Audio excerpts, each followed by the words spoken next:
Hello again, and a really warm welcome back to the channel. What's in this box? Well, we're going to take a look at that in a minute. If you saw the last video, you'll remember the Wrenn train set I was running, and I did indeed say we were going to overhaul one of these Hornby Dublo or Wrenn type vertical motors, and in this box is a very poor runner. That's going to be our specimen. So since the last video, I've put in this amp meter. Let me just put some power on.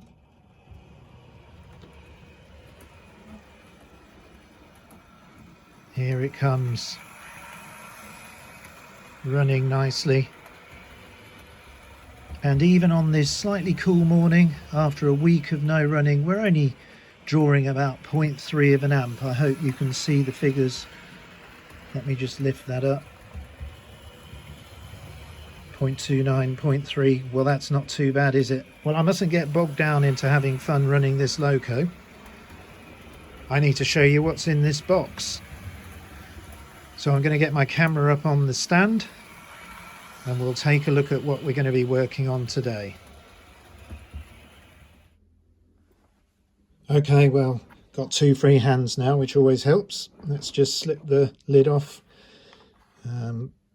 Shame about that label, sort of rubbed away over the years, but it's definitely a 2218, the 264 and B.R.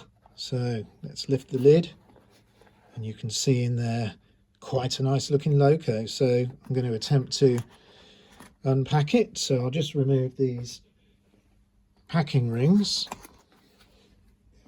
Should be easy to lift out now. Now there looks like there's a couple of other items in the box. What have we got? We've got a tension lock type coupling. Well, they're always handy.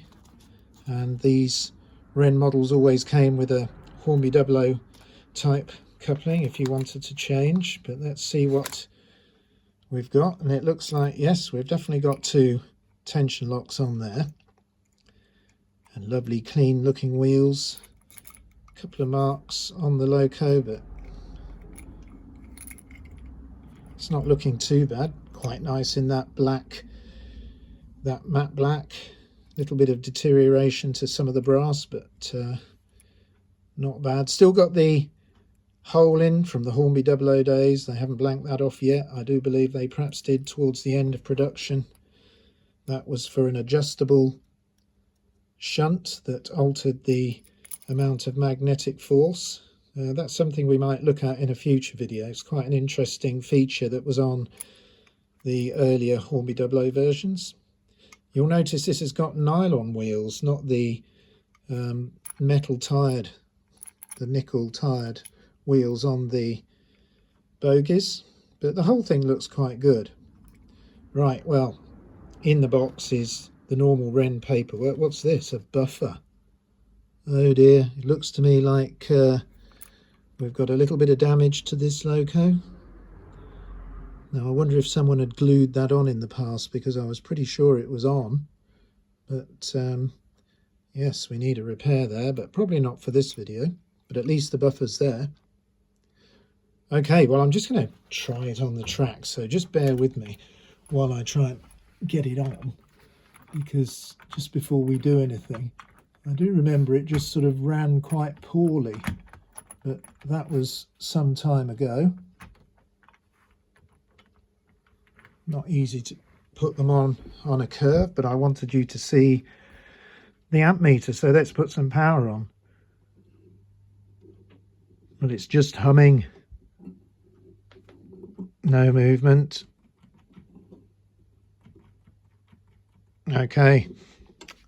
Right, well, it's time to start taking it apart. So I'll get the body shell off and then we'll start work on the chassis. Right, well, I've just already unscrewed this front bogie, put that in my pot, because I need to take that off to get to this huge screw. Now, this looks like a remnant from the Meccano parts bin. Quite sure it's a standard Meccano bolt. Just going to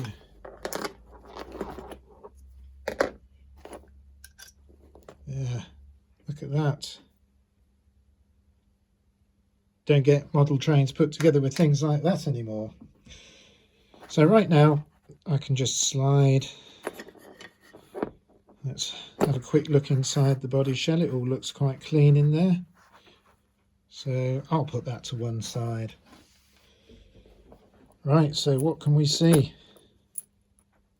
Well, immediately it looks to me rather like this has been run a bit. There's quite a bit of, the armature is not quite as clean as some models. A little bit of residue, but I see there's something on here. Let's see whether I can, what does that say? Speed may drop. Evidence of previous problems, perhaps. So let's just look over quickly the bottom. Have we got, yeah, everything seems to be free. Pickups look good. No sign of any grease on that main drive gear, but not to worry. Suppressor, all the wiring looks good. Let's have a look and see if I can show you. Is there any backlash in that armature? Well, that seems to be lifting up and down quite a bit more than I would have thought. And already previous evidence of something going on with that, and it's very low. So I think you all know what I'm going to say now. I would imagine that our friend, the thrust ball bearing, is perhaps missing. So let's see if I can get the brushes out first. Well, that's quite loose. I don't normally like them to be as loose as that, so we'll rectify that in a minute. Let's just look. Well, a very decent brush there. Lots of life on it. Whoops. Fingers and thumbs, so pop that safe. Let's try the other one. That cap was a much better fit.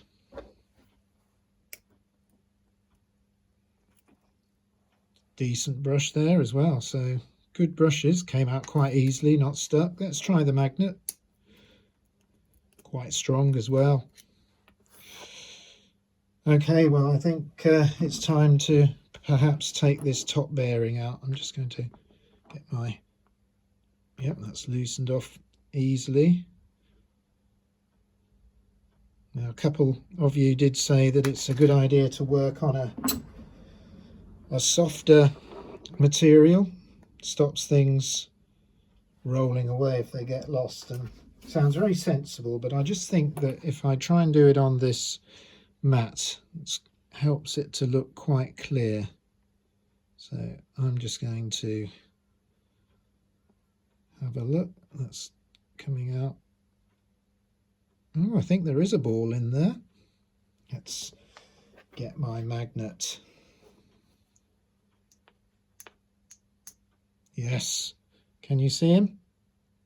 Successfully removed and not lost, so that's good. That's good. Put that in the parts box.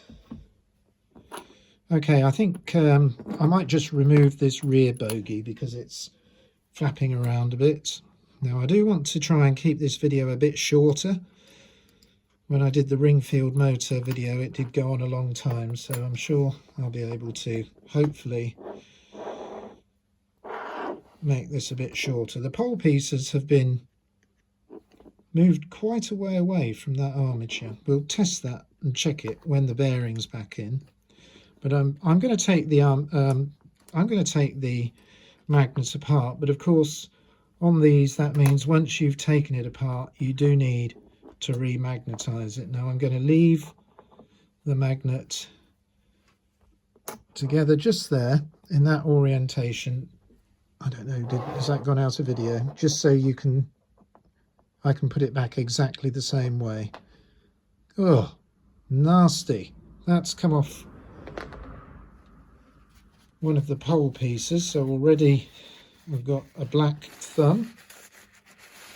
So that's evidence of oil and all sorts of things, so that'll need a decent clean. But right now I might be able to just get the armature out. And there it is. Doesn't look in too bad shape. Oh, I'm getting really messed up already. Now I'm going to try and see whether we can see if there's a ball in the bottom. Now I don't know how this is going to show on the film. Let me just... There's definitely something glinting in that hole. I shall get my jeweler's eyepiece out shortly and examine that, see whether there's anything in there. But as you can see,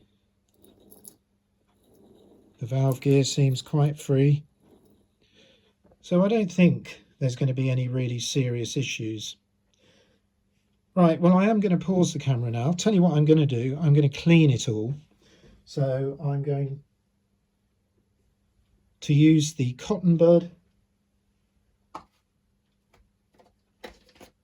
I'm sorry for the pause because I thought I'd got one ready, but I'm going to use the cotton bud through the brush hole. Just bear with me. Oh, here it is. So this cotton bud, I just pull off quite a bit of the actual... In fact, I perhaps haven't taken quite enough off that. Now it's just a stick.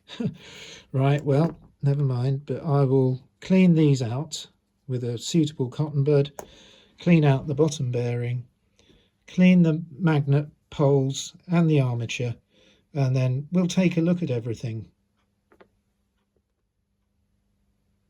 Okay, well, I've been and given my hands a bit of a wash. It's a lot oilier and messier than I thought it was going to be, but let's give you an update on what I've found.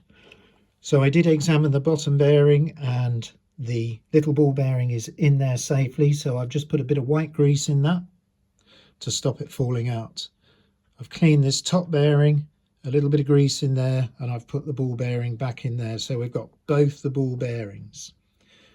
I've cleaned the poles on the magnet. That was really oily for some reason. Lots of oil and brush deposits. Now the armature, you might have seen in my Ringfield motor video, I've given it a clean with some alcohol, and I've spent a little bit of time just very carefully cleaning the commutator with my 5-glass wire brush, just working my way around without going anywhere near the windings. And I've cleaned out the segments and it's looking good, but I'm going to show you, I'm going to test that in a minute. We're going to do a few electrical tests because this sticker, I don't know, I think this Loco's always been a bit of a bad runner, so we need to try and get to the bottom of it. Now I've cleaned the brushes. I did want to show you them because let me see if I can get them side by side. Hopefully the camera will focus in a minute. So this one, you can see it's got one wear groove in it. That looks okay, but that one's got more than one wear groove, so it's been in and out a couple of times, obviously trying things to get it running better. So here's my ancient Pifco circuit tester. It just, if there's a circuit, it lights up. So I'm going to do some rudimentary testing to the chassis. So I'll clip that to the earth of the chassis and just check I've got something in the brush holder, the earth side, the return, and that's good. Let's check the positive side, and there isn't anything, which is good news because we don't want a short circuit. Now that will tell me that the suppressor, now you can see that that side of the suppressor is connected to the earth, that side is connected to the positive, and that's fine. So I'm going to just test now the pickups are working, so I'll put that on the wheel. Can you see that? It's very difficult for me to know whether I've got this in frame. So it looks like all the pickups are working and there's no short circuit, so possibly no wiring fault on this Loco. But let's have a quick look at the armature, because a couple of you have said about how would I test that with a multimeter. Well, there's a couple of tests really. Firstly, we want to make sure that none of the current that's going into the windings goes to the actual metal part of the armature. which would of course cause a short circuit. So I'm just going to put on any segment of the armature, and then the shaft, the bearing, and of course there's no reading, so that's great news. First test passed. There is no short circuit to earth in the armature. So what I'm going to do now is I'm just going to start anywhere around this armature, and I'm going to put the multimeter on a couple of segments, and that looks like it's about 8.99 ohms. Let's do the next 9.39, 8.9. They're all looking pretty even, and the last one, yeah. So all those windings seem to be fine. They don't seem to have a short circuit, but that's no guarantee. There is funny things happen in these armatures, I've found. They do get quite warm under normal use, and then when they get warm they move, expand, and that's when a short circuit or an open circuit can happen. So even though it tests perfectly on the bench, yeah, it might not be fine, but let's hope it is. So we've got both the ball bearings held in with a little bit of grease, everything clean. I'm just going to reface these two brushes. So what I'm going to do now is I'll just pause the filming for a minute while I get the armature back into the body of the Loco, and then we'll have a look at the end float. Right, well, I've just installed the armature back in, and it's looking really quite nice, and there's no grease on it, but it's even starting to run. Sorry, I hope you can see that if I just turn that. So it's running very smoothly. So I'm going to put a little bit of white grease on the gears. I've set the end float just so there's the smallest amount of up and down movement, but you can see the commutator is nicely centralized where the brushes are going. So what I'm going to do now is before I put the lock nut on, and you can see this one does go down quite a long way, which was what I was worried about, but I'm not going to worry about it now. So let's see about getting the first brush in. Just going to see if it goes in, and that goes in super nicely. It's been flattered off. You can see that it's if I just pull that, perhaps you can see. Let's see if I can just move it away. There we are. We've got a gap of light there now, and then press, and that's touching beautifully. So I need to just put my bung in now. I'm going to do this off camera just so I can see it, because I don't want to bend the brush springs, so sorry about that. But there we have the earth side brush fitted really nicely.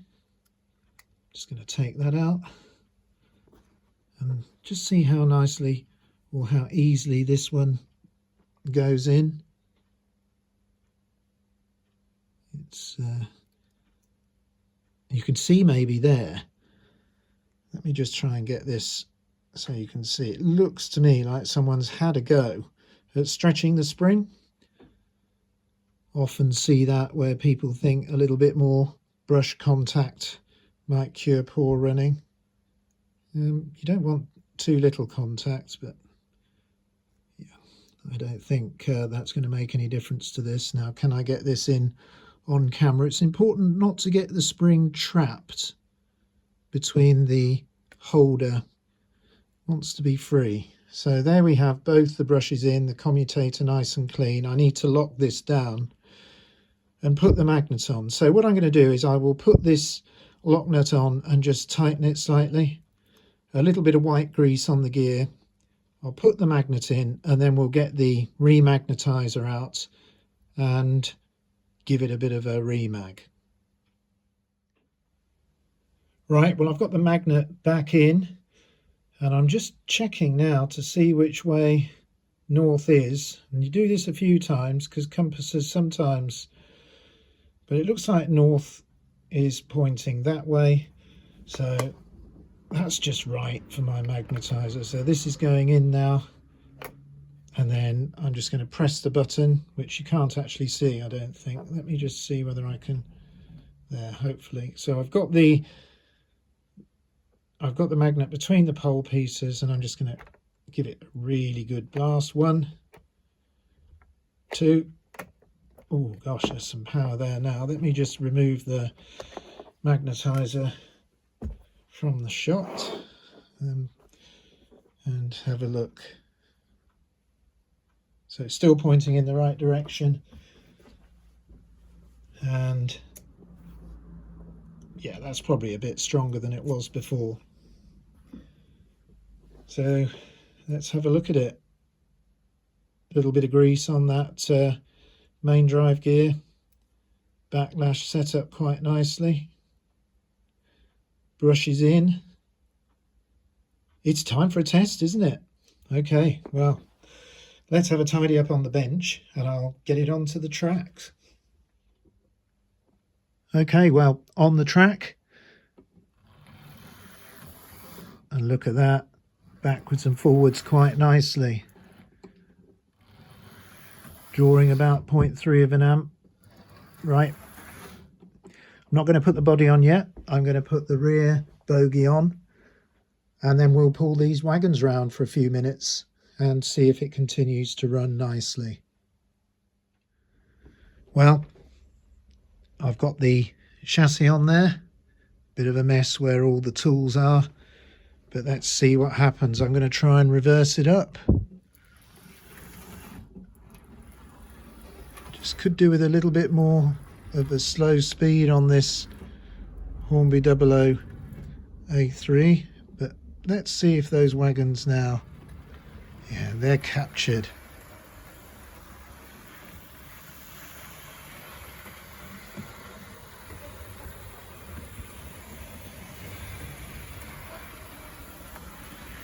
Right, let's check out the current draw.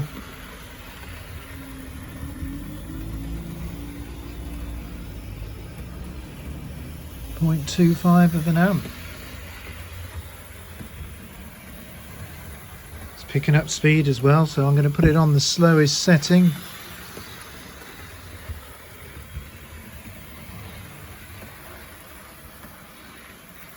Well, that's going superbly. Very happy. Okay, well, I'm going to stop it now and put the body on and the front bogie and see how it looks. Look at this, all back together, and I'm ready to get onto the controller. And I'm just easing it on because it's very lively now, this Loco, and away. That's on the very lowest setting on this old Hornby A3 controller. Looks like it's pulling about 0.24, 26 of an amp. Nothing really for an elderly Loco of this weight and size. Well, it's certainly was worth me getting all messed up with oil, because it looks to me that I've got this going quite nicely. So next time we're on the main layout, I think we're going to run the G.W.R 264 that's resting at the back there, and this one. So we'll have a 264 running session. Now, there won't be a video for a week or two because I'm taking Mrs. Snooze to see her parents in Spain, and I'll be driving down there in the next day or so.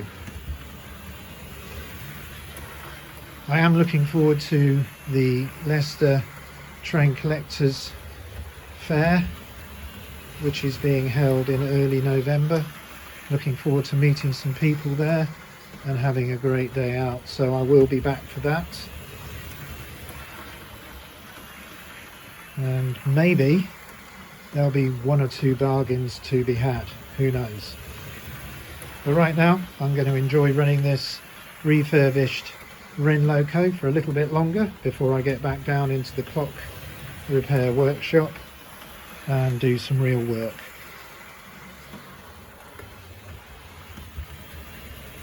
So until the next video, I'll now say goodbye.